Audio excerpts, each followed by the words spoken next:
Hi, this is Mary McCauley with Keller Williams, and I'm here with Chris Parsons from Tie on the Fly. Hi, Chris. How are you? I'm doing great, thank you. So, why don't you tell us a little bit about you and about your restaurant? Yeah, so Tie on the Fly is a labor of love between my husband and I. We actually set it up and we're co-owners of it. And so my husband is a Thai national now here as a permanent resident on his green card. And he is the executive chef here, and I handle the business end and the promotional end. And basically, we had a restaurant in Thailand when we were living in Thailand together for several years, and a catering operation. And his kind of dream was to bring a restaurant stateside. And so when we moved here, we started looking around and did a bunch of market research. And we live in Littleton, so we knew we wanted to be somewhere in this area to make it easy to control. And we found the perfect location. And my market research had told me that in a 20-mile radius, most of the Asian restaurants that we looked at did over 50% of their business in takeout. So I thought, there really isn't just a Thai takeout kind of model around here. And I wonder if we cut off some of that overhead and maximize the profit on just being takeout and delivery, how that might work. And here we are today, 2.5 years later, and kind of excited. Right. So the perfect business model basically for a pandemic. Well, I have to say, yeah, it was one of those bittersweet moments because we're realizing that all our partner restaurants around here are really struggling in the very beginning of the epidemic, trying to figure out how are they going to get set up to be able to handle this. They're not used to doing that kind of takeout. We had all of that in place. So going into it, we were in a great position.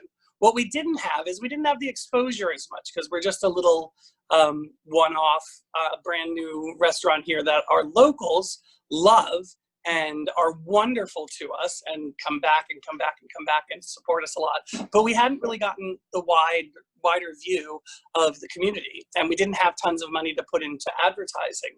So basically, what happened when the COVID lockdown started was people started to find us through word of mouth, through the people that knew us, and because we were ideally takeout, and so we've really expanded our base, and so that's been pretty good. It has been a little bit rough. I mean, we've seen certain kickbacks, but we've also seen areas where we are much busier than we used to be. So. And would you say that some of your social media and some of that engagement has contributed to spreading the word or widening your base?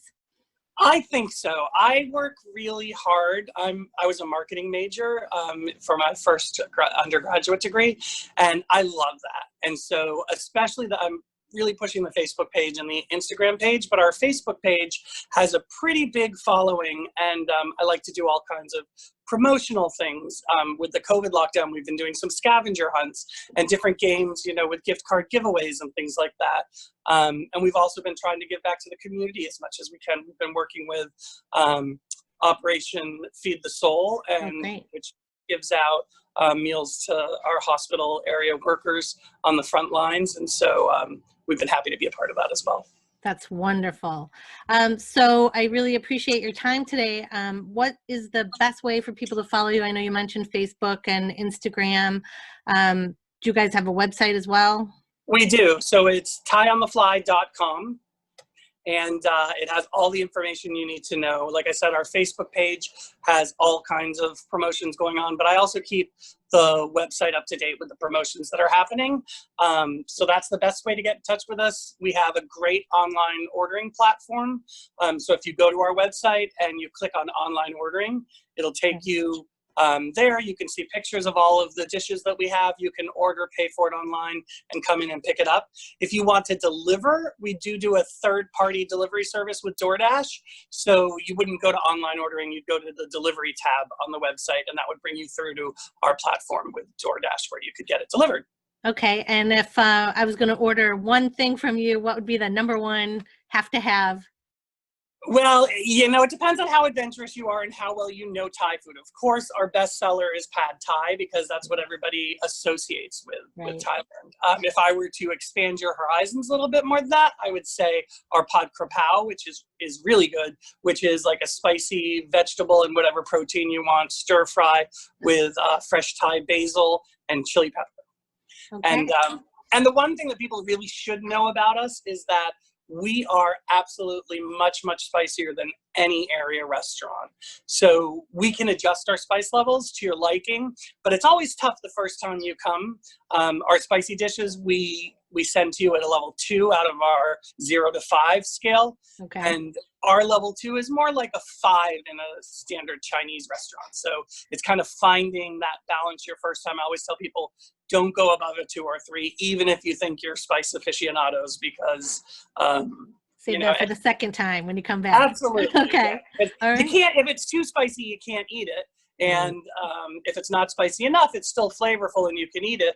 But next time to go a little. And the other thing you can do is we do also sell our homemade dried chili pepper flakes, if I can say it right.